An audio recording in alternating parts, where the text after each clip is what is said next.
bem-vinda, Edna, novamente. Obrigada. O que eu queria falar é que tudo isso que a gente fez tem um motivo, que é o Ano Internacional da Economia Criativa para o Desenvolvimento Sustentável, que foi a ideia da UNCTAD, não é verdade? E a ONU assumiu essa ideia para 2021. Então, claro, a economia criativa é um tema imenso, não é? Inesgotável. Dentro desse tema imenso, a gente escolheu um aspecto mais específico da economia criativa, que são os territórios, não é? Que podem ser partes de uma cidade, pode ser uma cidade inteira, pode ser uma região inteira.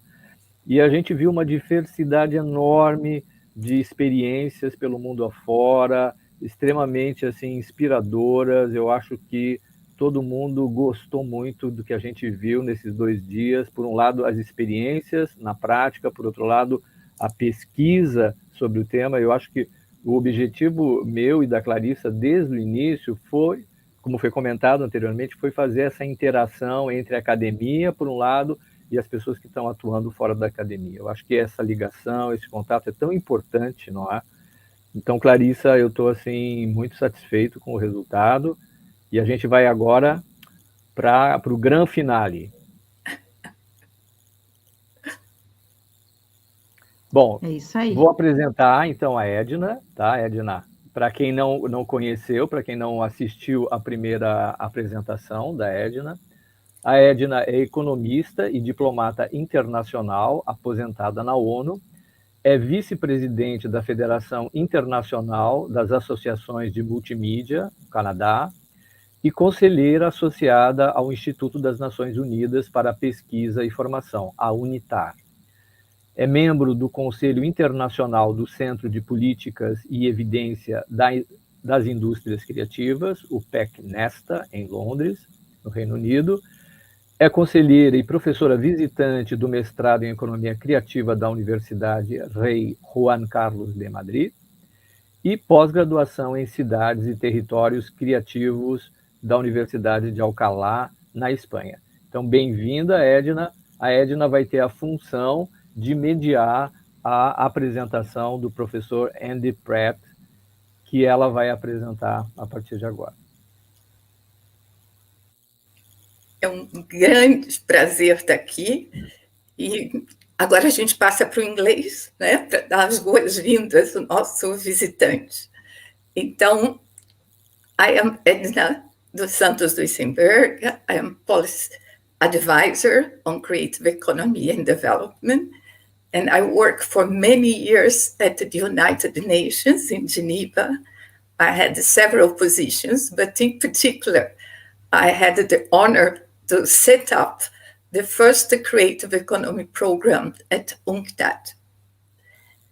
And I should say that after these 2 days of very enriching exchanges in which I learned a lot from very inspiring cases, projects, research, I'm really delighted to join this final session for introducing Professor Pratt.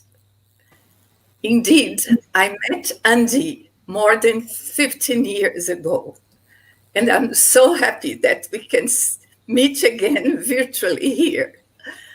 And we worked together in several occasions. Since the beginning, when I was shaping the UNCTAD Creative Economy Program. And since then, Andy has been collaborating with UNCTAD in many occasions. But in particular, we work together in the elaboration of the Creative Economy reports, in particular in the database, discussing all the classifications, the concepts, selecting the list was a really incredible work. So I have very good memories of our collaboration. And we have been in touch, and we have met in many occasions, in many conferences. I think last time was in Japan. Last year in UNCTAD again. Yeah. So I'm really delighted to be introducing Professor Pratt. So Professor Pratt is internationally acclaimed expert on the topic of the cultural industries.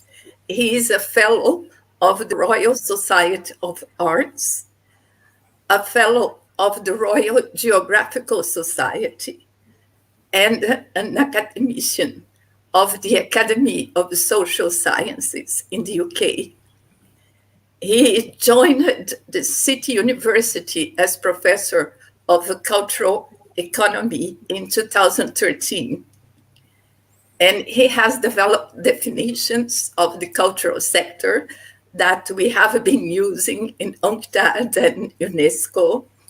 And he worked as consultant for many national and international institutions like the European Union, the World Bank, WIPO, British Council, and so on. So he has an extensive CV, but we are very happy that he is here. And at the present, he is also director of the Center for Cultural and Creative Industries. So welcome, dear Andy, and we are glad to hear you. Welcome, Professor Pratt. We are very happy with your presence. Okay, thanks very much. So do you want me to move ahead now with the presentation? Yeah, okay. So thank you so much for the invitation. I've found it's a wonderful occasion that you've created in this conference. And the various different dimensions and perspectives of the creative economy are really, really interesting, that show us the possibilities and also the challenges that lie ahead.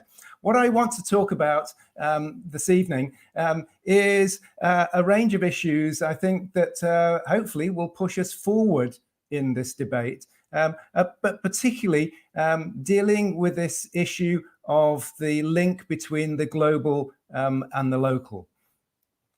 So let me start off first by talking about, before I do that, is just saying that I was asked to say a few things about the Centre for Cultural and Creative Industries at City, that we've been trying to do our own bit for capacity building in the cultural and creative industries, both doing research, but also setting up teaching initiatives, undergraduate and postgraduate. And also at the moment, we're working with Unesco on developing an e-course for mid-career professionals in various parts of the world.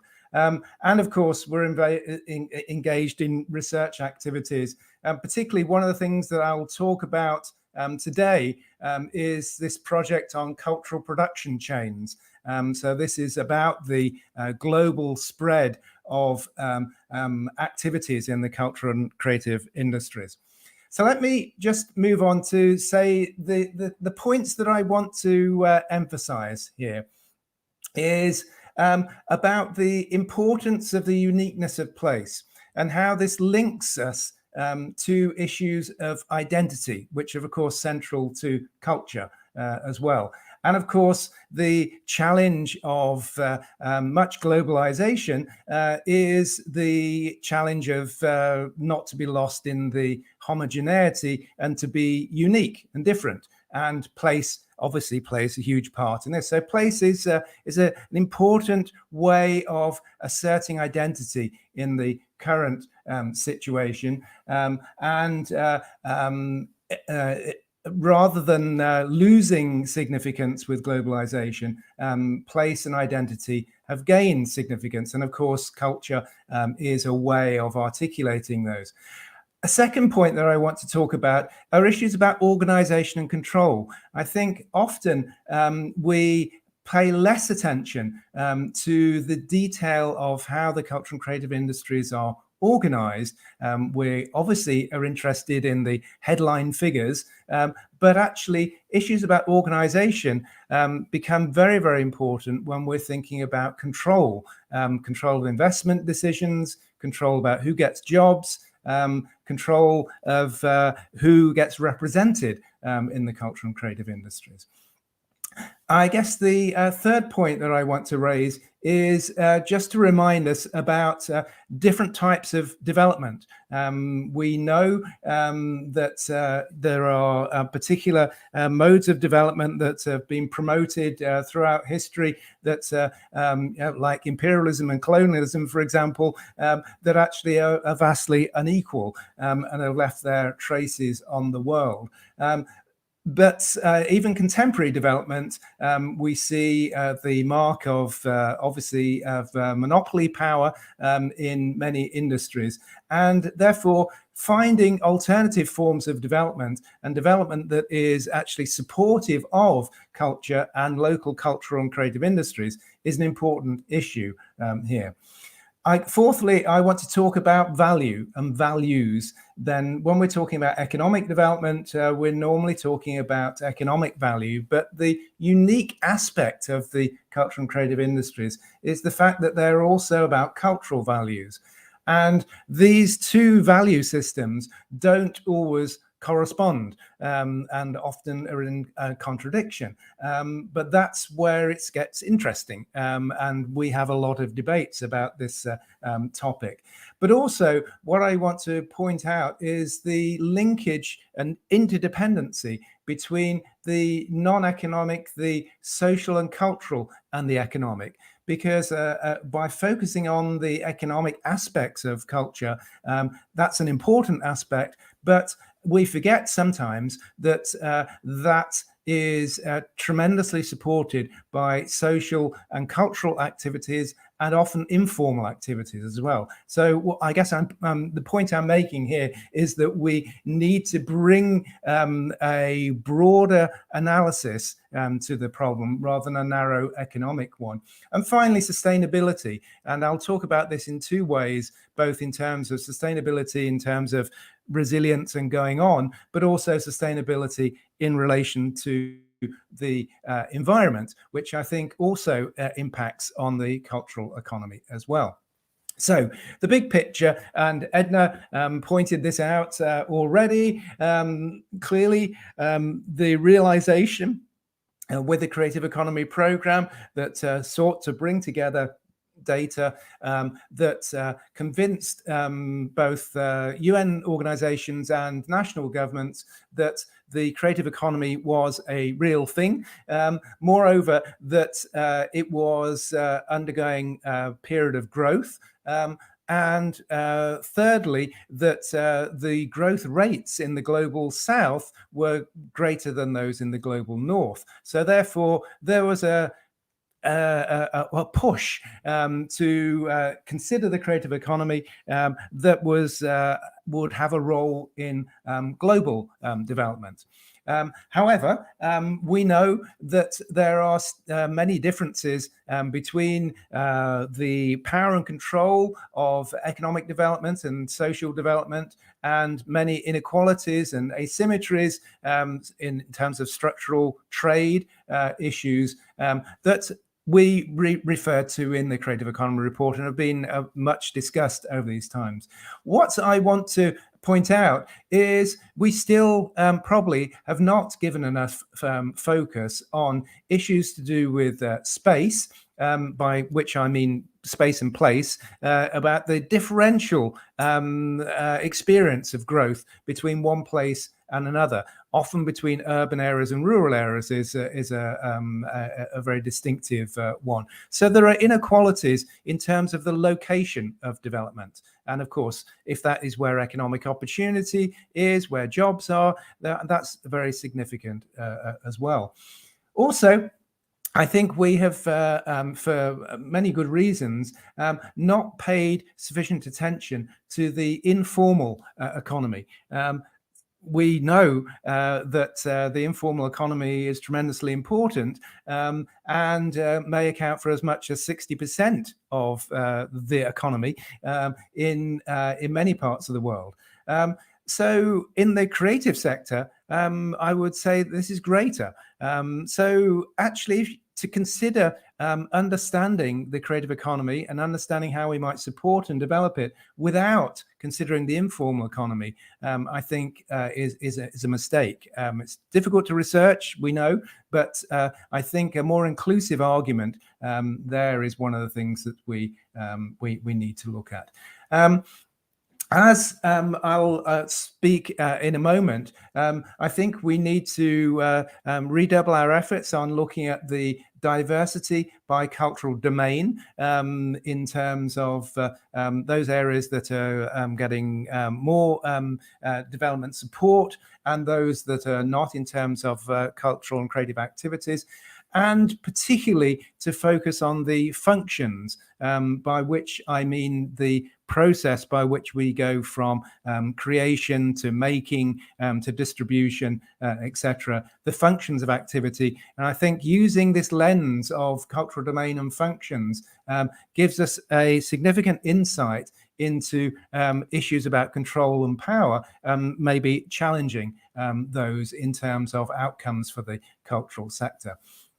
So I think looking at these interconnections is one of the things that we've learned over the past 10 or 15 years, and that the creative economy matters both economically, as we've seen, but also culturally. There's an interdependence here. The cultural economy matters to the rest of the economy. Increasingly so, as we see so many products now, manufactured products that we've seen that have a cultural component in them that are so important for positioning them in the marketplace and conveying meaning to them. So the cultural economy is increasingly drawn in to most areas of economic activity.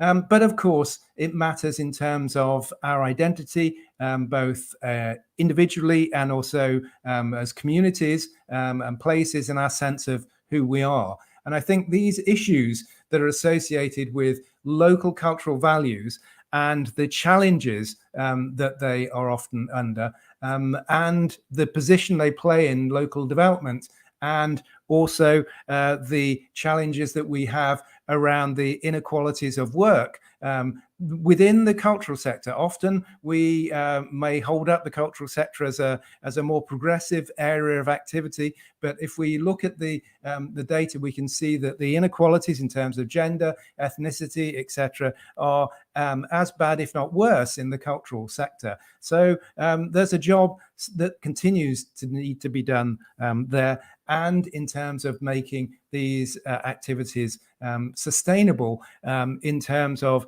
these are jobs that continue to go on.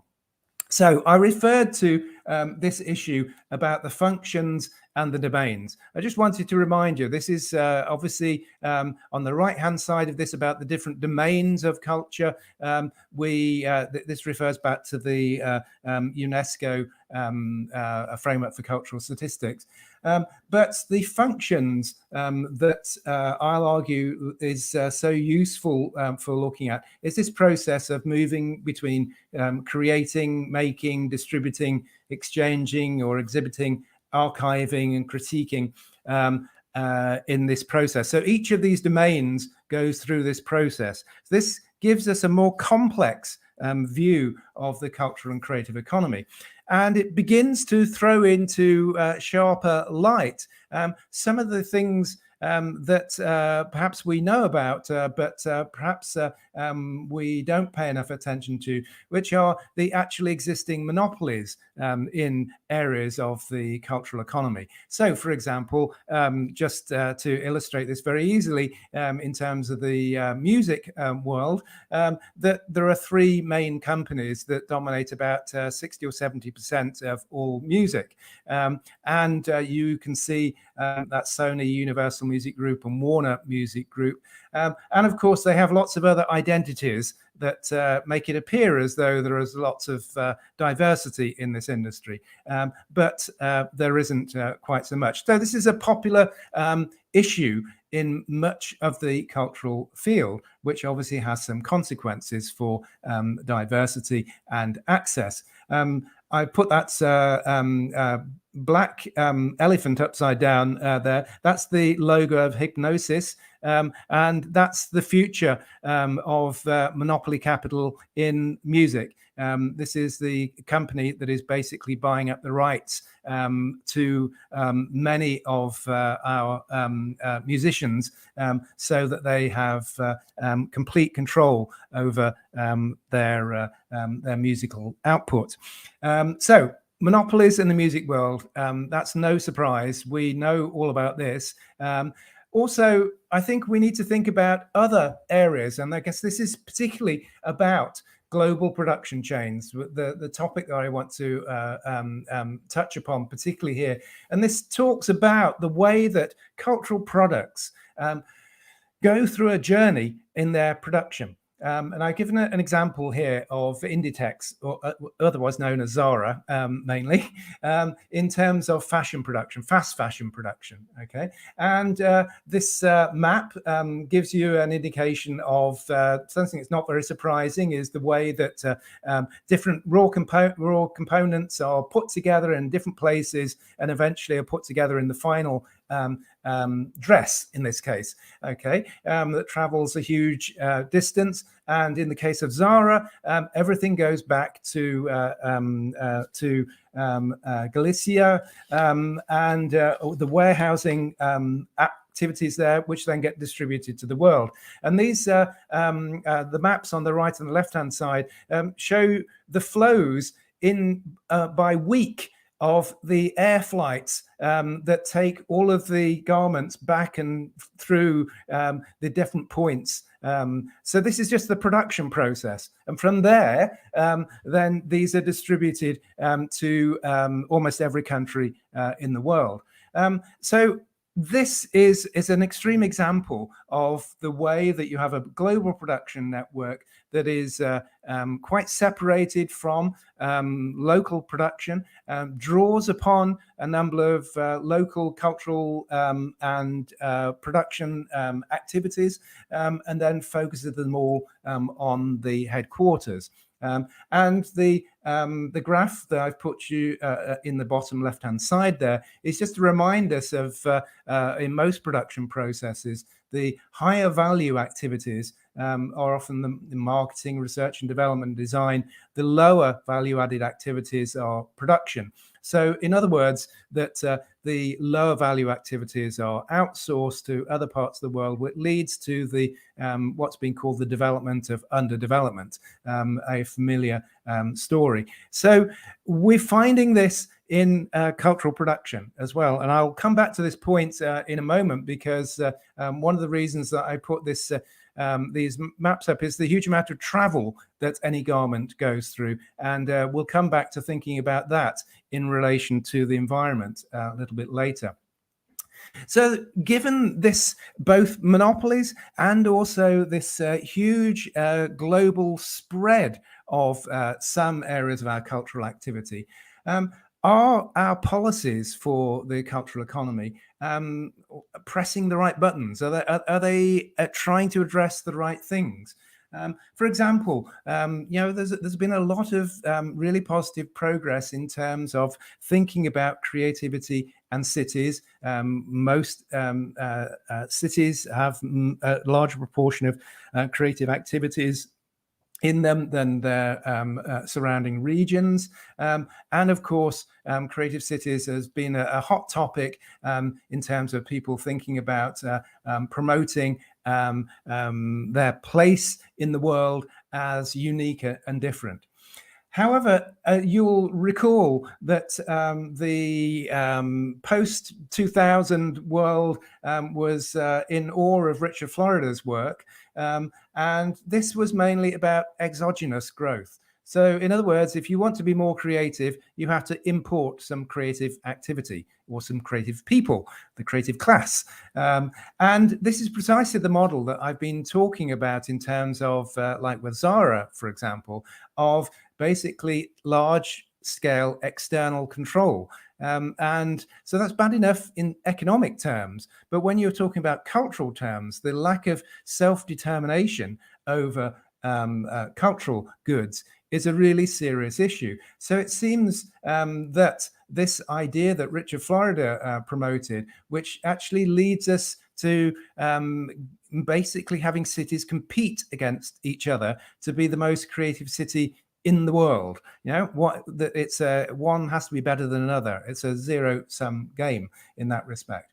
What is given less attention, and what has been given less attention over time, is endogenous growth, and this is growth from within. And this is what involves a collaboration within and between places, and is about capacity building based on those resources that are significant in those particular places. And this has been the objective of the UNESCO Creative Cities Network, which is a network for sharing information between different cities based upon particular cultural domains, so literature or film, etc. So this is sharing the best experience for promoting culture and of understanding how it relates to the city is a key part of this. And in fact, a lot of the work has been inspired by Charles Landry's work about local capacity building and cultural mapping in this way. Significantly, Landry distinguishes himself from the Florida approach. He says that what he's trying to do is help creative cities for the world, make creative cities for the world. So bring creativity to the world, support the development of creativity in the world. And I think the examples of this that like the World Cities Cultural Forum, for example, which focuses on global leadership, but through sharing experiences of cities that are in similar positions and aspirations in terms of developing their cultural and creative activities, basically capacity building and infrastructure investment, learning from the best examples in this way. So I think a lot of our focus has been on the traditional exogenous growth model, foreign direct investment.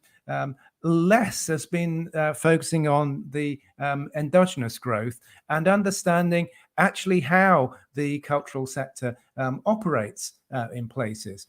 And I guess one of the challenges here has always been the fact that the creative economy is rather exceptional in terms of its business models. This is one of the reasons why it's often difficult to get banks and national governments to support the creative economy, because it seems so different or so risky in a variety of ways. And in fact, actually, the way that we need to understand the creative economy is as a response to a very high risk environment. And therefore, the characteristics that we see in this area are such as project-based working. So instead of working in a firm that exists for many years, people work on projects. At the end of the project, the firm or the collective becomes disengaged, and people go and work in other areas. This leads, of course, to the experience of individual workers of very precarious work, so-called flexible work, but it means short-term contracts. It means no sort of lifetime career in this way. It also is a characteristic of the fast turnover time. So many cultural production fields are dominated by a cycle, a fashion cycle that moves very, very quickly. So jobs, projects, firms are changing over very short periods of time. Even as much as 6 weeks or a month, or 6 months as the most, rather than this longer period of process. Just referring back to that to Zara, if anyone knows about Zara and shopped at Zara, you'll know that one of the things is that they change their stock now every 2 weeks. Yeah, so long gone are the years when we would, the time in fashion when we would have a season that would last a third of the year. Now, effectively, the season is 2 weeks. This is the way that the whole of the cultural sector is going. Also, there's this huge imbalance in terms of risk and reward. what has been referred to as the winner takes all. So this is what leads, of course, to monopolies, it's very, very difficult to penetrate many of these production systems because the risks are huge. But if you're able to finance those risks, then eventually you can get a significant reward and effectively create a monopoly position. With the intermediaries, with the smaller companies, effectively this leads to a organizational form where you have one or two very large companies and lots of micro enterprises. And because they need to be connected together in networks of production, then intermediaries are necessary. So this is why intermediaries are so important in the cultural and creative sector. But of course, with the rapid turnover of so many activities, then intermediaries also become extremely vulnerable. And what we've seen, of course, in the period of COVID is that many intermediaries have gone out of business. And given that these intermediaries are what holds together the small and large companies in terms of their production relations, the loss of intermediaries is a potentially tragic one for the whole industry. So intermediaries, it's often why we talk about them so much, is because they provide some sort of framework to continue.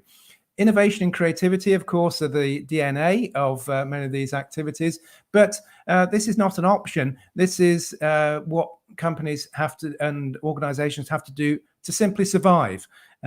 Therefore, what in many other industries is a sort of option or a wish is something that has to be done to survive in the creative economy. And this leads to an organizational ecosystem that, when it's working, is a complex supportive structure, but is very prone to strategic holes or gaps in the network.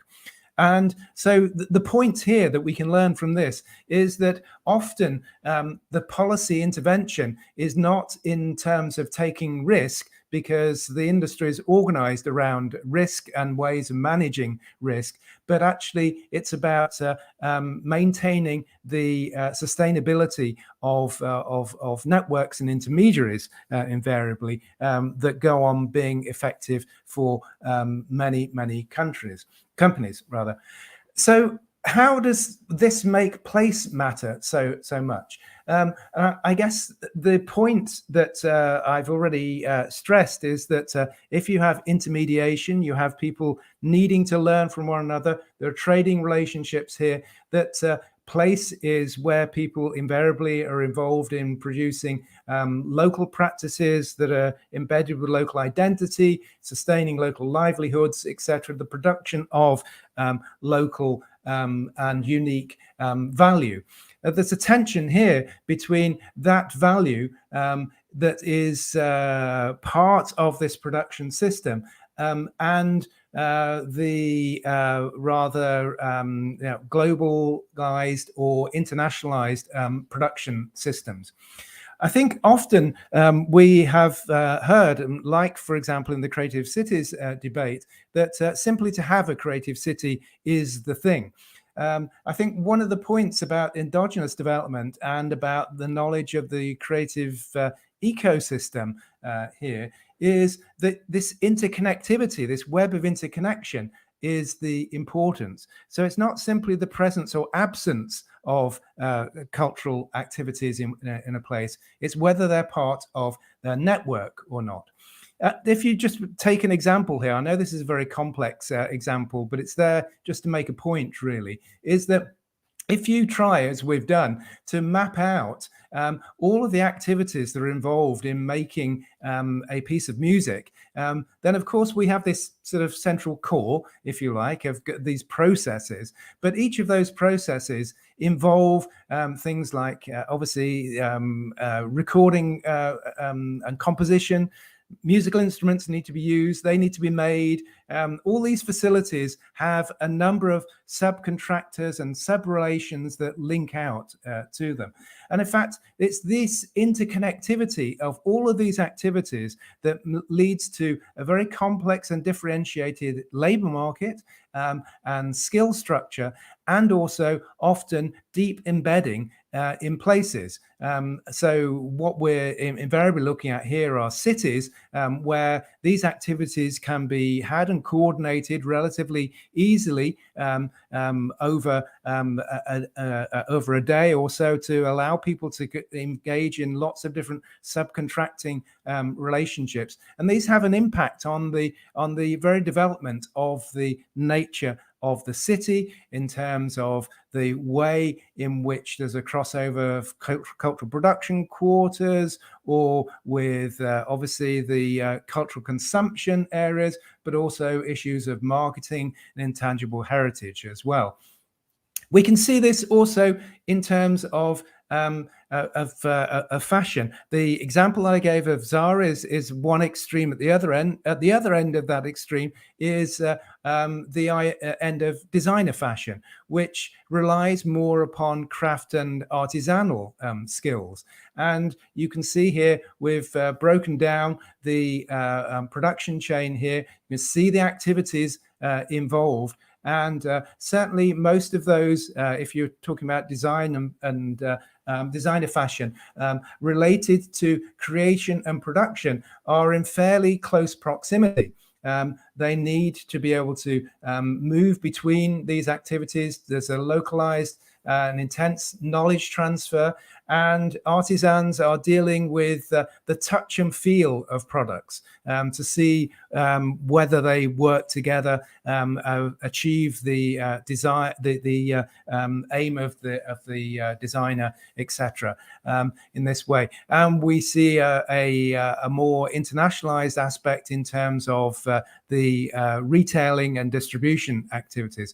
But also we see at the archiving end of this, which often, of course, is the starting point for much new design, the relationship here. So again, we see these localized aspects important in some parts of the creative economy, in some domains of the creative economy. And I think we need to sort of recognize that these aspects of bringing together, the holding down the local, if you like. Another example are the idea of creative hubs. We've been talking about this at the conference, I know, and people are interested in this idea, and very much in the same way that people have been interested in creative cities, creative hubs as production spaces have attracted a lot of attention. And to an extent, the debate here is very similar to the one of creative cities, in the sense that on one hand, there is an idea that simply if you set up a creative hub, then the world will come to you and it will just flourish, this sort of investment approach to things. However, I think one of the things that we've found out, and we've been working on projects on creative hubs for some considerable time with the British Council in various parts of the world, that clearly there are many reasons for creating a hub of cultural and creative activities. Some of them are driven by aspiration, hope, value, and some of them are obviously dealing with a need for production space. On the left-hand side of this slide is the whole range of different forms of creative hub in terms of what they might look for in terms of their scale, and whether they're online or offline, etc. However, what we found as being the most important part of them is about the way that they're governed and the internal governance inside, in terms of the relationship management between the participants in a creative hub. Some work that we did that is illustrated by the book on the creative hubs in question there, where we took a perspective of actually, instead of asking the hub managers and policymakers, we spoke to the people that were actually working in the hub, and we found out that often they had quite different aspirations in terms of their expectations of what their business was going to be, how it would relate to their art, what their future would be, what the social relations would be with other hub members, etc. So it brings a whole other dimension, and certainly it was these processes of knowledge exchange and of mentoring and of conviviality, of being in contact with other creatives, and the exchange of knowledge and testing of ideas with them that we found was tremendously important. So again, this argument that you have to look at the inside as well as the outside of these activities in order to understand how they operate, and they operate in space and in places. I think as we've obviously been reminded, we've managed in this period of COVID, we've managed to carry on many activities, but we certainly have lost that face-to-face contact, particularly when we're involved in making things and in designing things. Then that sense of actually being in the same space as somebody can be tremendously important and often make all the difference. I just want to finish up with three challenges that I think that we're facing in the current period, which are sort of partly a continuation of trends we've had already, but I think requires us to step up and think in terms of policies in particular and action, how we are going to help to guide the future of the creative economy. And I guess the first of these is about technology. And this is not simply about digitization. It's about the way in which new organizational forms and capabilities are developed. And I guess I'm referring here to things like platform economies that are created by companies like Google, like Spotify, for example. And these types of platforms are creating new flows and new relationships between consumers and these companies, and often severing or making worse the relationship with producers. And I think here we have a big challenge in terms of trying to engage with these large companies and the way that they are able to navigate tax regimes, and basically to make sure that the added value doesn't fall within the tax area of many nation states, and certainly doesn't go back to the creatives and the producers. So I think this is a really important area that is very, very difficult, because it requires United Nations activities or trade bloc activities rather than individual nation states, which are often smaller than these companies to start off with. A second area is with the huge amount of data that is being produced in terms of all of our activities these days. So if you like, our data shadow.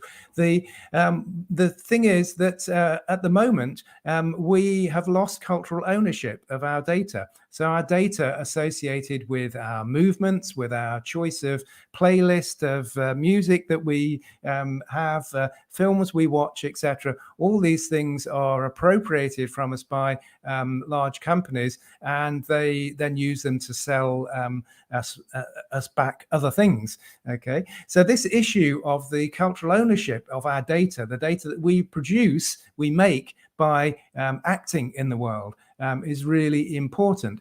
I think we've seen this in terms of the responses to smart city initiatives, where there is a pushback by some cities now against many of these large technology platforms, and recognizing that the data that they're dealing with is produced by humans. It's produced by all of us moving around the city.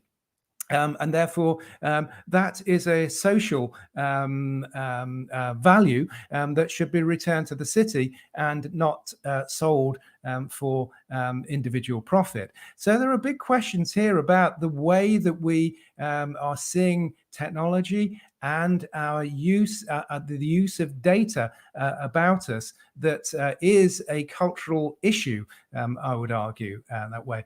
Unfortunately, we have regulatory underreach, as I call it, rather than overreach here, that regulation really hasn't caught up with the possibilities of many of these technological platforms at the moment. And I think we're losing control of cultural data and data associated with culture, and also cultural data that is being produced that we as a population should be able to be free to use in whichever way we like. A second issue here is about sustainability. As I mentioned before, in part, this is about the sustainability of the cultural sector, the resilience, the way that it's made possible to go on, and obviously the role of intermediaries and of ecosystems, of networks of both employment, of skill, of activities in that way are tremendously important in maintaining this. And often these don't get the attention that they should, because they are literally in between. They're the intermediaries. It's often civil society or informal activities that are engaged in this activity of education and training and capacity building. Of course, states are involved as well, but so often it's very much at the margins. So sustainability is a really important point, because if you don't continue culture, then eventually it begins to disappear. The second dimension of this is sustainability in environmental terms.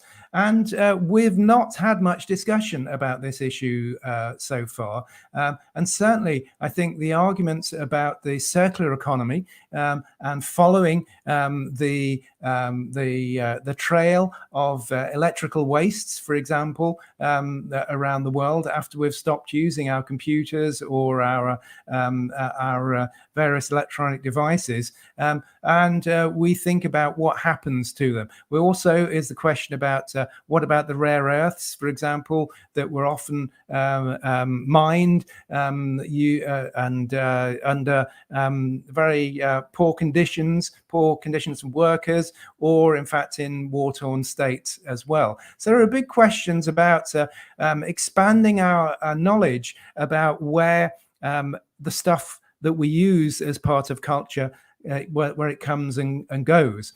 And we might think in a rather self-satisfied way that, well, everything's moving online these days, and therefore we're consuming less of the world. But of course, what keeps the stuff online? It is the cloud.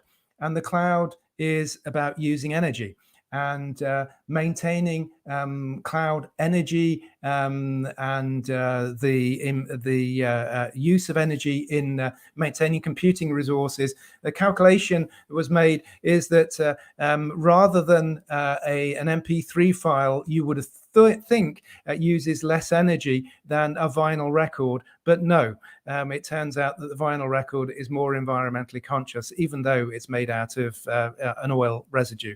Okay, so these issues we shouldn't forget in terms of the cultural sector as a major consumer of transportation, particularly if we're thinking about touring, of live performance, for example, production of waste materials, etc.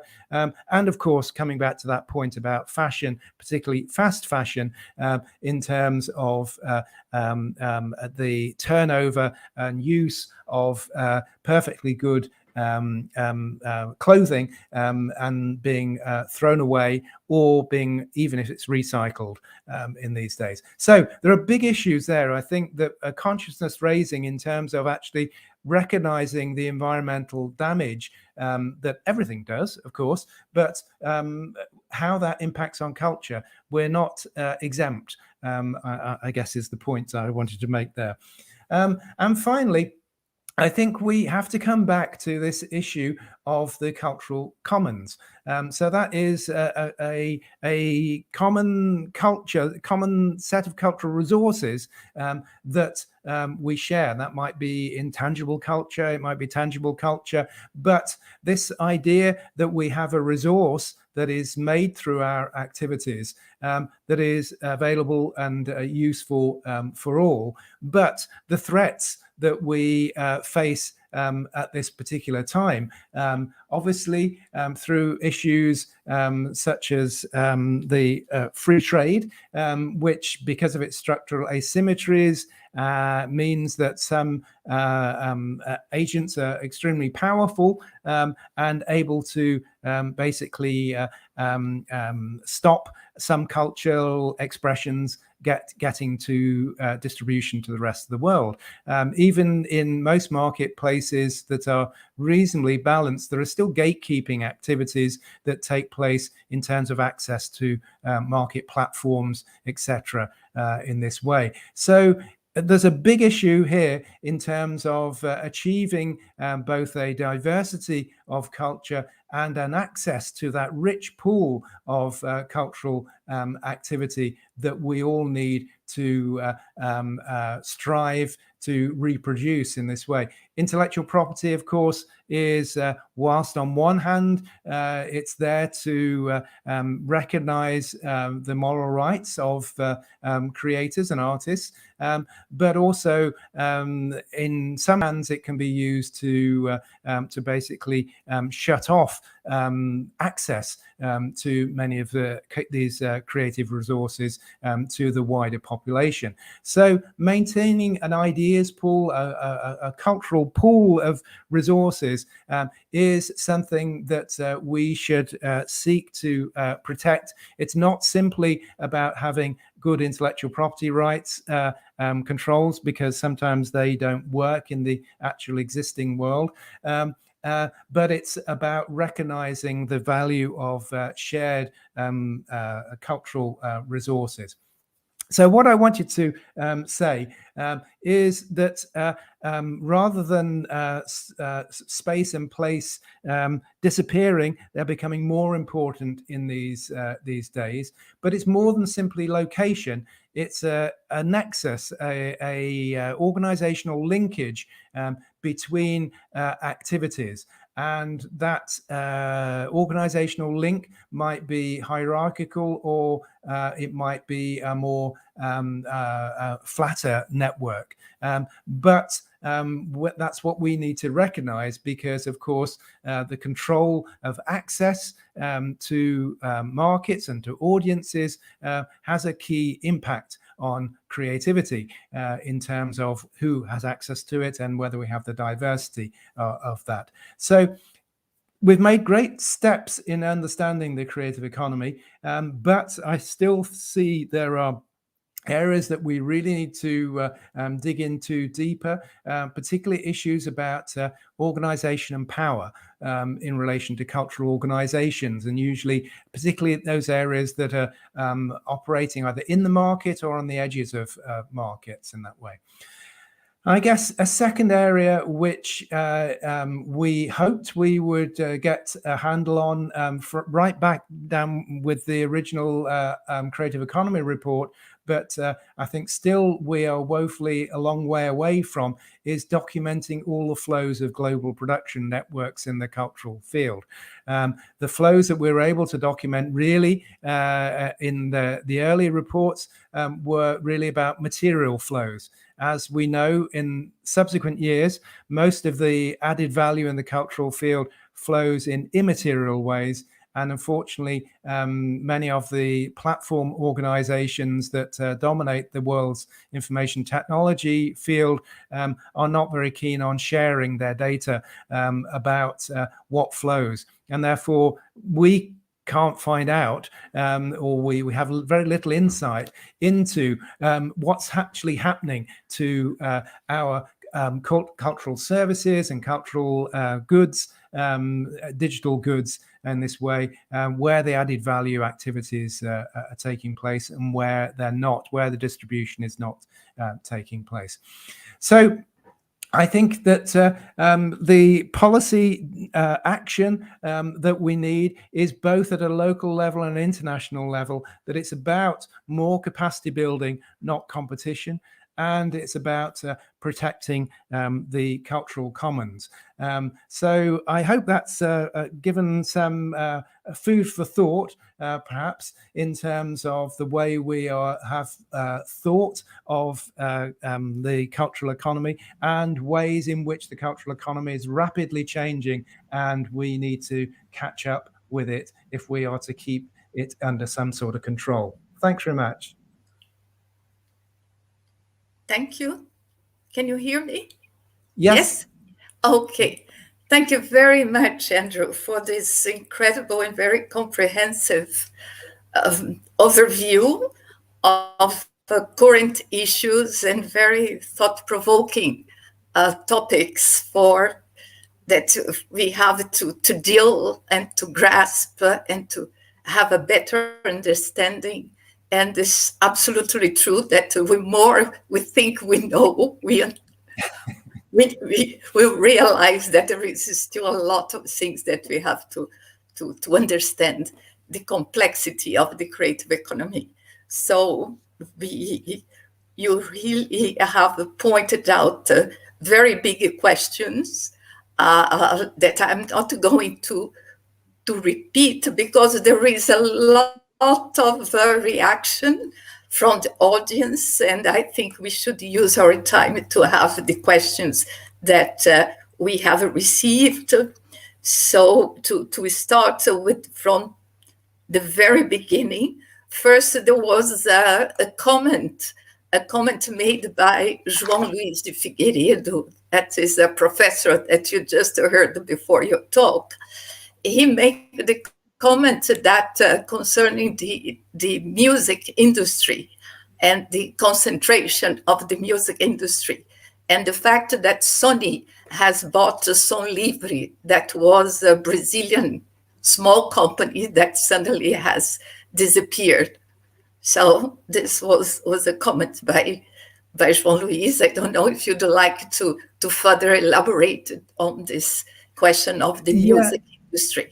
Yeah, I think it's today that there was a completely new model for the music industry. We could, I think that during the pandemic, one of the sectors that really has innovated was the music industry.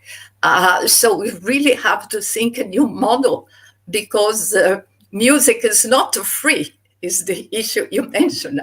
We are talking about music. Music is not free, but many musicians during the pandemic, they wanted to reach and enlarge their audiences, and many has put their work for free. So I think we have to look into the music industry, because it's a sector that is changing. And as you said, so it really links with the point you made on digitalization. So maybe you can further elaborate on that.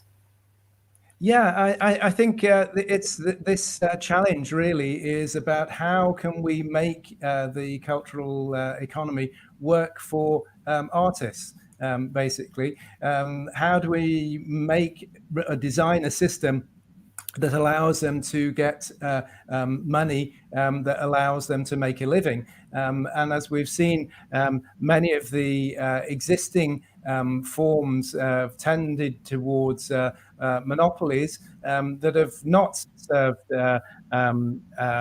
artists very well. And even with digitization, where we thought that perhaps there was going to be some possibility of access to bigger markets, companies like Spotify, for example, reduced the percentage in terms of the earnings for the playing of each piece of music.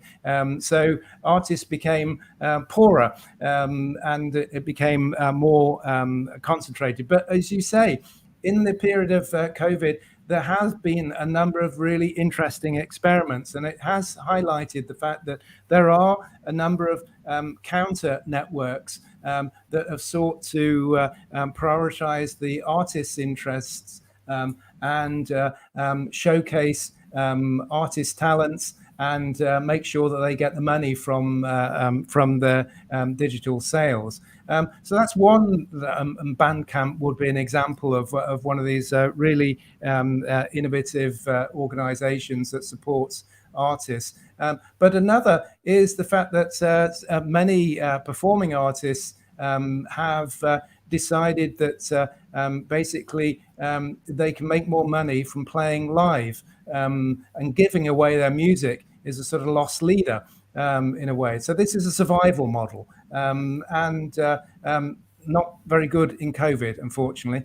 This is a double problem for music. But it had emerged before COVID that a survival strategy for probably the small, that 50% of music performers or more was in fact to actually not bother with the copyright system, because it basically wasn't working for them, and they could make more money from playing live. But of course, it doesn't have the super profits that are available from recording for a fortunate few. But I think it's in each of these areas with a new technology. We have to think about who the winners and who the losers are. Again, it might be slightly different, but it's not a magical future yet, I'm afraid. Yeah. There is another comment from Fabienne Weiler.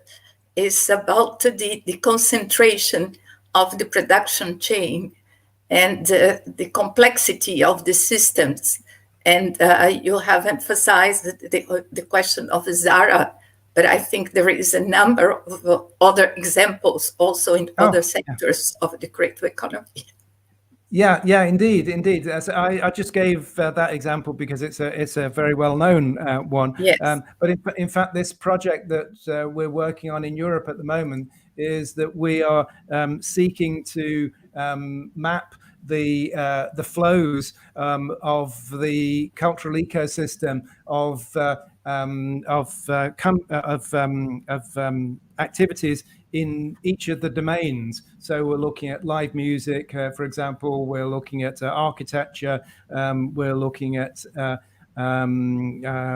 dance. We're looking at a whole range of areas, and each of them we're following their production chains in the. And of course, not many of them look like the Zara model. In fact, the example of designer fashion was one of the case studies from our project, actually. So we've also been looking at crafts and jewelry as well, and trying to develop an understanding of the different cultural ecosystems in different fields, and those that are more localized and those where the added value is extracted elsewhere. So one of the case studies I'm doing, for example, is on the publishing industry. So one of the things we've been looking at is contrasting local language publishers, where you have a very localized set of activities, and scientific publishing, which is a totally globalized activity. I'm an editor of a scientific journal, but I didn't realize before that we did this research that actually, whilst academics are producing their papers, they end up going to India to be typeset, and then they go to another part of the Philippines, I think, to have something else added to them, and so they go all around the world in this sense. And there's the way in which jobs and expertise have been shifted from one place to another.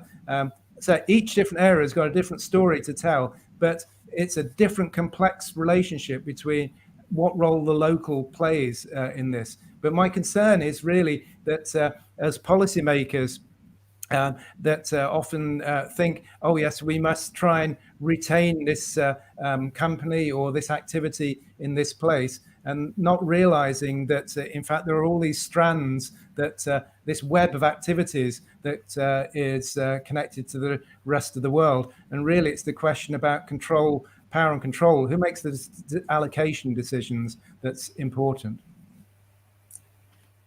Okay.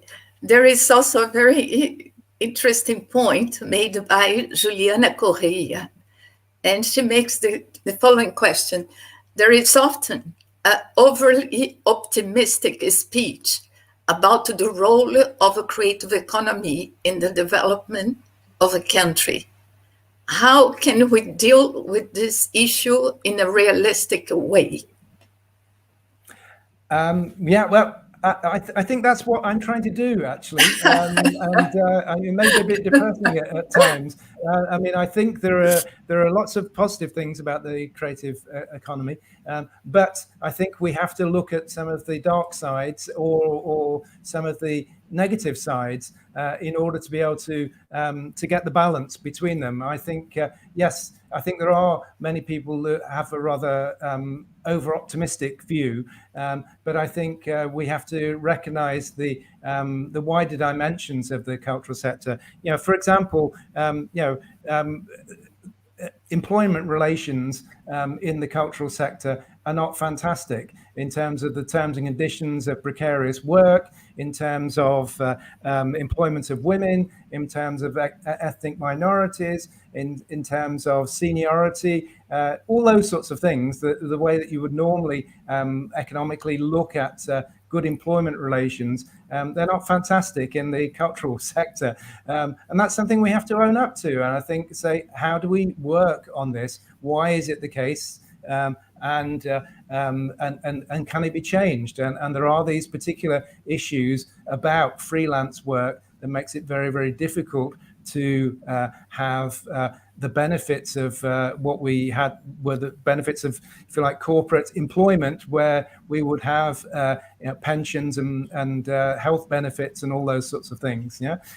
So this is what the new world that we're having to recreate is. Where in a world of precarious work, how can we have stability? Because the general population are still going to need health benefits, and they're going to need looking after when they're old, etc. So this surely has to be built into the creative economy somehow. Yeah. Maybe I'm on the optimistic side, but I do realize that there are very big issues. And you touched upon the very big question, that is the whole issue of informality, particularly in developing countries, because we can see that in a number of sectors, particularly if you think in terms of art and crafts, if you think in terms of cultural festivities, if you think in the particular case of the big case of the creative industry in Brazil is the carnival industry, in which we have a lot of informality, and they give an incredible contribution to the economy. So how to really bring how to bring those people that are informal and make it clear that they are giving a good contribution and that they are somehow inserted in the system. So this is a very big issue. But I think generally this question, the general question of social welfare payments in the associated with the cultural sector is a massive issue. And as you say, it's difficult enough anyway. But then when you consider that a large percentage of people are informally employed, it multiplies the difficulty of dealing with this. But I think governments are going to have to address this issue. I think we need to pressure them to do these. Yeah. So there is a lot of questions, so I continue. Here there is a point made by, Fabiana, she raises the issue of, can we say that there is a complete integration at all levels?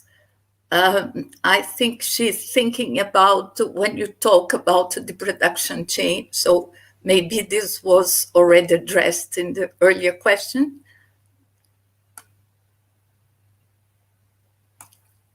So I go for another point that she is also the one who made it.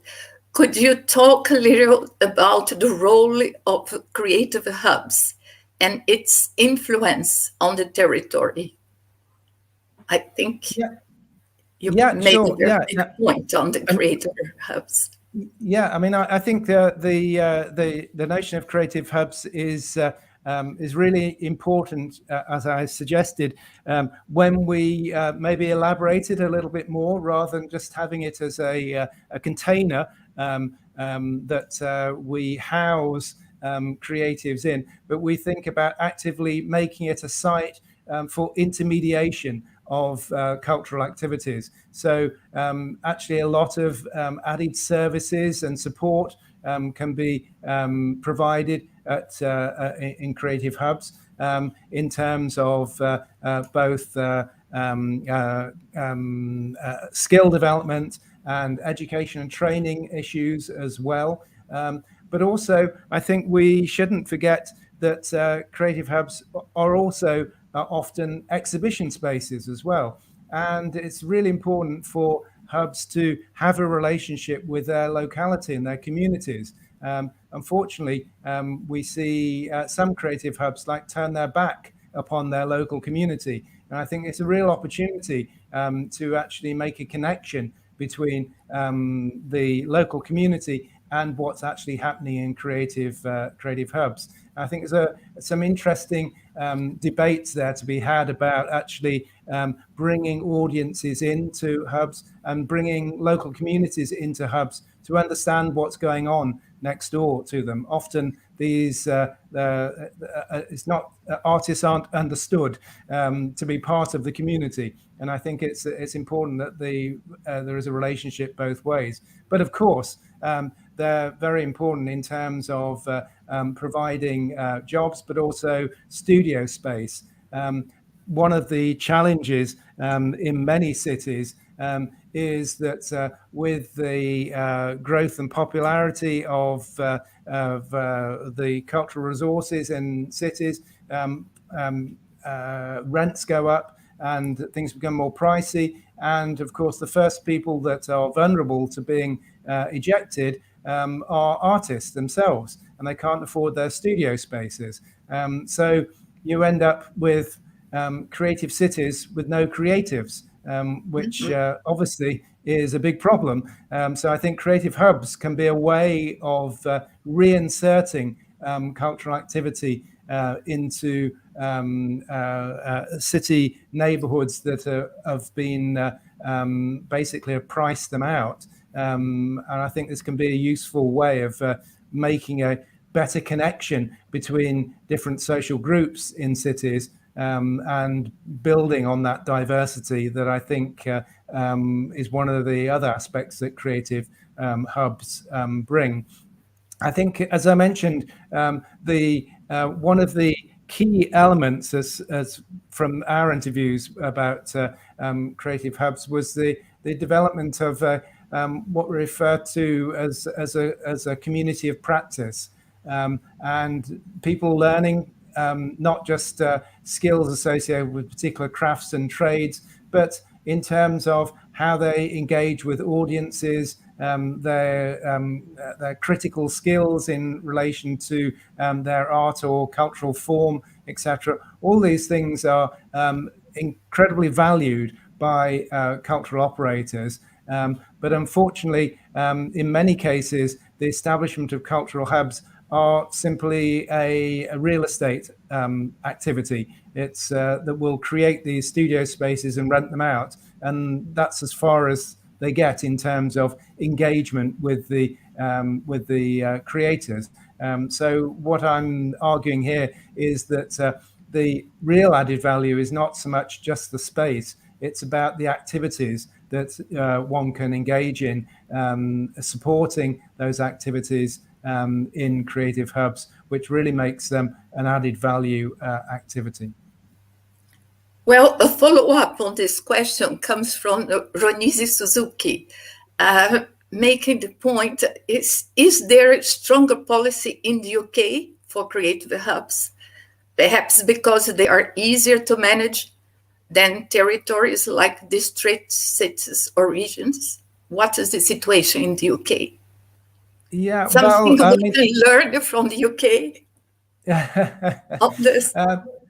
Well, I mean, the situation changes all the time. I mean, there is an active network of hub managers and hub operators, both in the UK and now in wider Europe as well. And I think that having a network of people that have experience of working in hubs and managing hubs is really, really important. And that professional skill. So this is a new intermediary skill that is really important, that I think has been where we've got more successful hubs is to do with the fact that we're having more, if you like, professional expertise in terms of managing them. And I think that partly is partly to do with history in terms of the length of time that many of these hubs had been set up in the UK.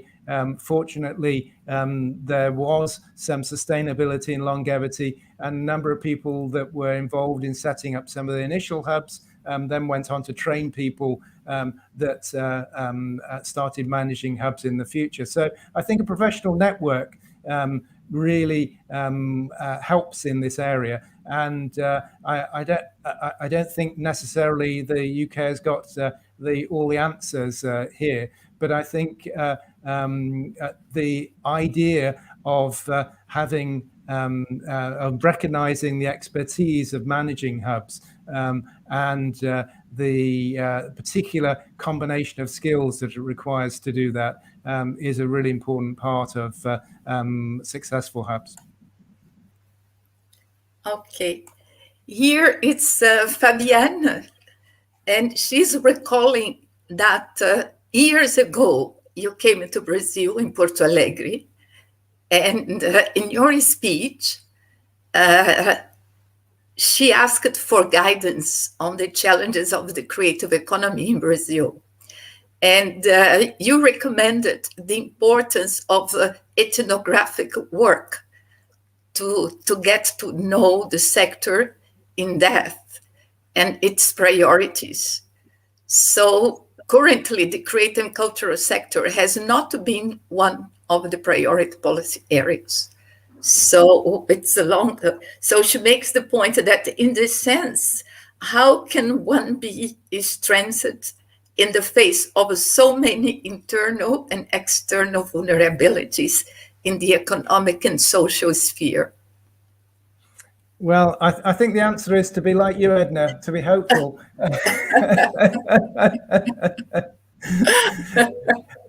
But I think that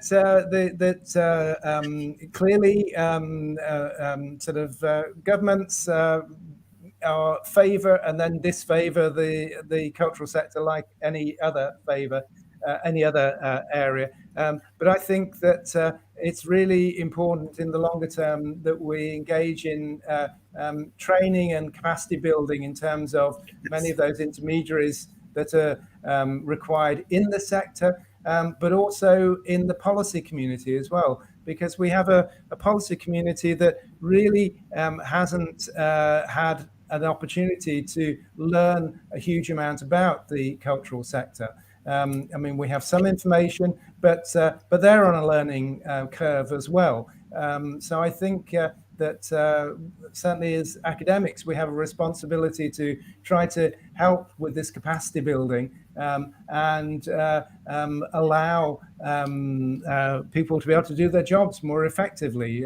Because otherwise, we fall back on the rather simplistic solutions of building big buildings and putting a fancy name on it and assuming that that's going to be the solution to all our creative problems.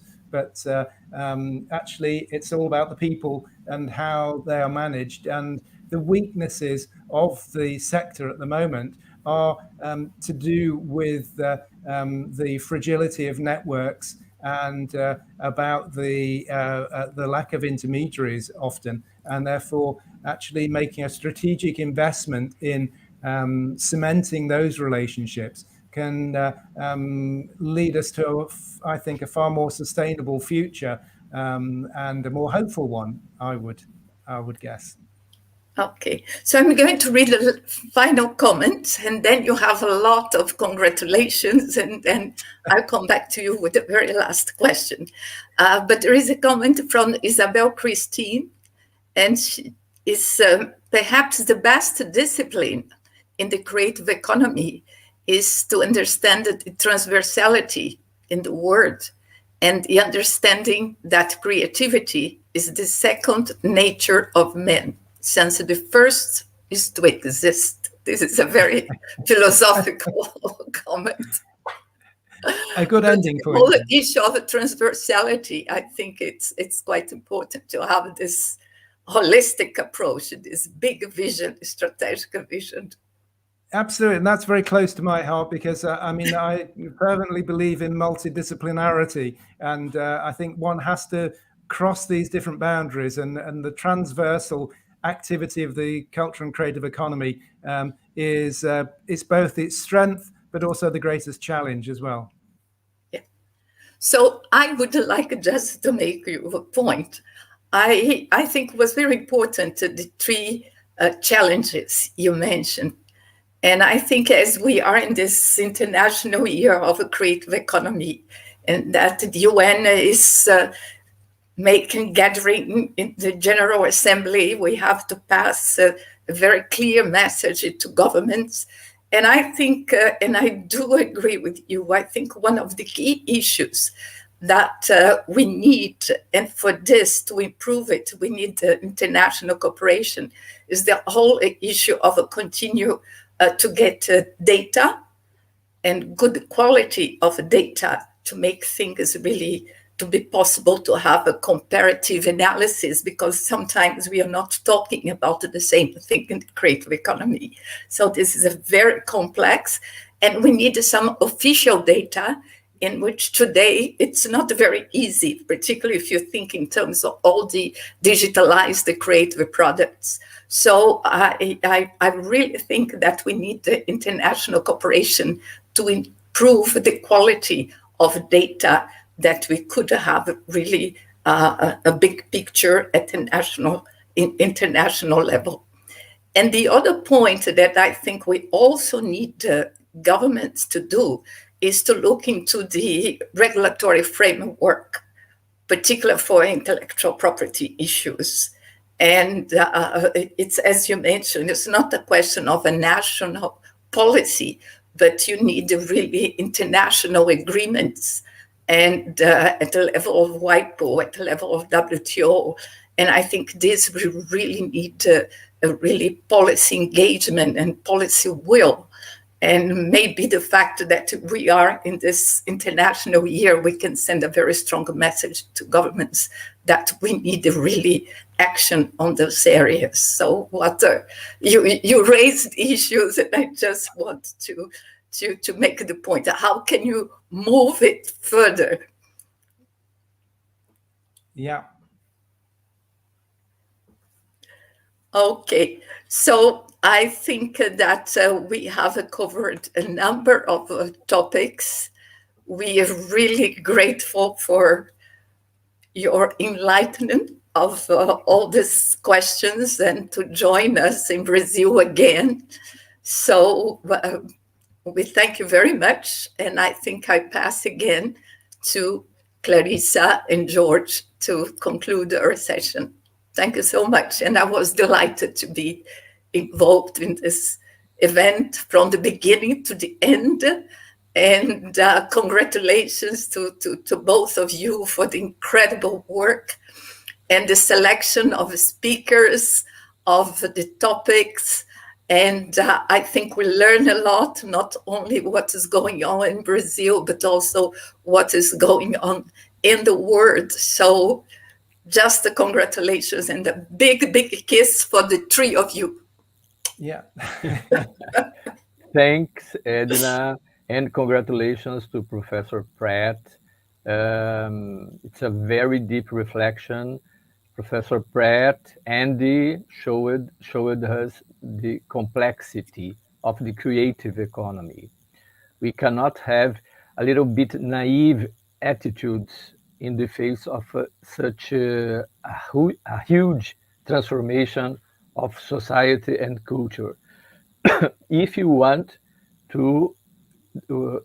that the creative economy to promote sustainable development. So many thanks, Andy, for your speech. We learn a lot about. Thank you. Thank you. Thank you very much for inviting me. And we hope you come back to Brazil another time, okay? Absolutely. Absolutely. Okay, Professor. Bye-bye, bye-bye. Bye-bye. Muito bem, foi excelente a apresentação do Andy, do professor Pratt. Edna, muito obrigado a você. Você foi uma anfitriã, como você falou, você esteve no início, você já estava no início, em janeiro, quando nos falou do Ano Internacional da Economia Criativa. Aí a gente queria que você iniciasse o encontro, né? Ontem, foi o primeiro, e a gente queria que você finalizasse também. Então, eu acho que se fechou um ciclo perfeito, e a gente só tem a agradecer a você. Muito obrigada. E deixa eu falar uma coisa que eu gostei muito de ver, principalmente hoje. Eu achei extraordinário ver a apresentação sobre o que está acontecendo agora em Florianópolis, em Porto Alegre. Nós vimos o engajamento do setor público, os projetos acontecendo, saindo do papel. Então, eu estou muito contente, porque o que eu falei logo no início, nós estamos vendo, que é passar da teoria à prática. E vocês criaram essa possibilidade de fazer essa interseção, essa sinergia, essa colaboração entre o setor público, o setor privado, a academia, a sociedade civil, a universidade presente, muita pesquisa interessante, muito trabalho acontecendo, a gente renovando, a gente, educando os jovens, abrindo portas. Então, eu estou muito feliz de ter acompanhado esse evento e de ter aprendido tanto, porque eu fiquei tanto tempo fora do Brasil, agora eu vou e volto, mas estou muito feliz de estar vendo o trabalho excelente que vocês estão desenvolvendo e o fato de gerar frutos, né? Não é que a gente está vendo acontecer. Então, Jorge, esse teu distrito criativo é uma coisa deslumbrante, esse passeio que você nos fez passar pelo distrito de Porto Alegre foi realmente fascinante.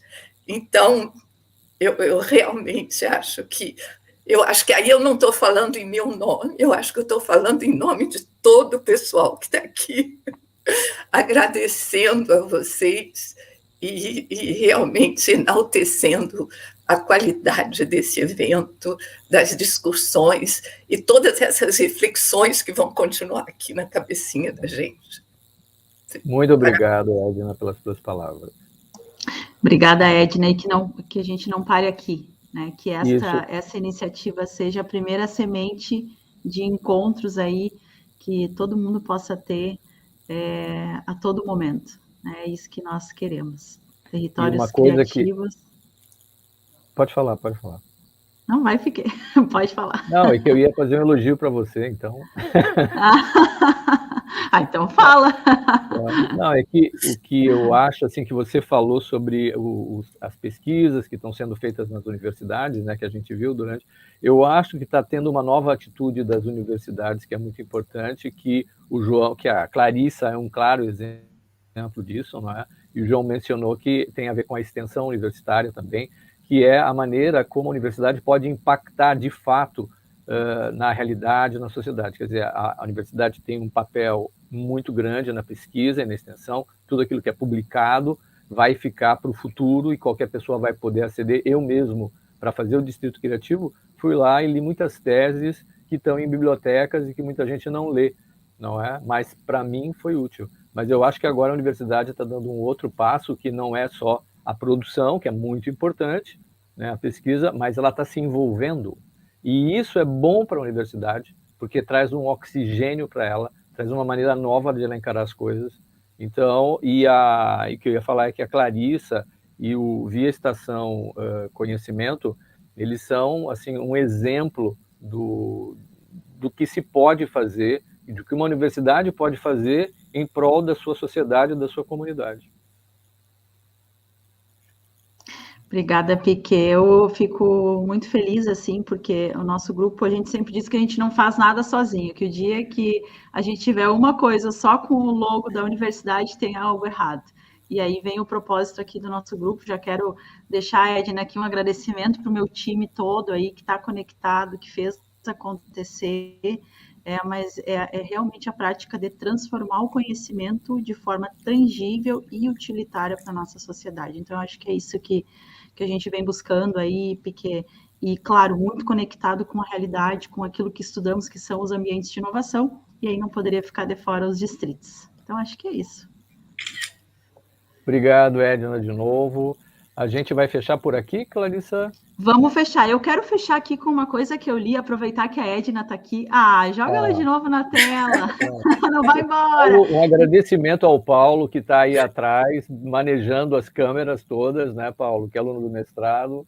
Paulo e Raíza que tiveram aí, exatamente. Paulo aí, grande Paulo, segurou a barra aí nos 2 dias e todos os dias que antecederam o evento. Deixa eu fechar aqui, gente, com eu fechei o painel anterior com uma mensagem da Mônica, e eu queria fechar aqui com uma mensagem da Isabel, pode ser? Pode colocar aí na tela, Paulo. Ela coloca assim: fazer um evento assim, precisamos amar por nós dois e por todos nós. Trago Luísa Sobral e uma declaração amorosa na economia criativa. Antes de ti, eu só existi. Obrigada, Jorge, Clarissa e Edna. Parabéns para todos nós. Obrigado, Isabel, pelas palavras. Fechou com chave de ouro. Obrigada. Felicidades a todos. E que a gente volte a se encontrar. Então não esqueçam de que a gente vai colocar todo esse material, vai estar na internet. Nós vamos separar os vídeos também de cada um, quer dizer, vocês têm oportunidade, eu acho que muita gente não pôde ver, claro, mas tem uma oportunidade, porque isso tudo vai estar online, então vocês se mantenham atentos, e também a questão do livro que em breve a UFSC vai lançar, né, Clarissa?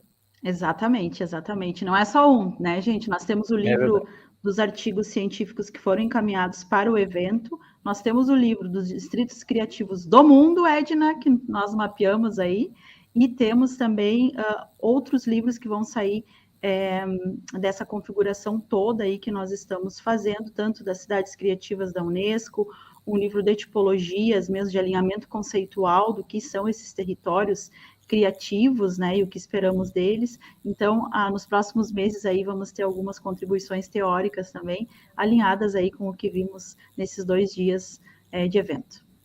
E para quem não conhece a Urbis Nova, que é a minha empresa, vocês procurem na internet, está cheio de vídeos falando sobre economia criativa, sobre o Distrito Criativo, como ele foi criado, a questão do patrimônio histórico, a questão do patrimônio ambiental. Tem muito material, é só colocar no Google Urbis Nova, Distrito Criativo de Porto Alegre, que vocês vão encontrar. Isso aí, fiquem ligados nas nossas redes, um bom final de semana, um bom final de ano e até o próximo evento. Tchau, tchau, tchau, Edna, até a próxima. Tchau. Obrigada, Edna, um beijo. Até mais. Beijo para vocês. Tchau, tchau.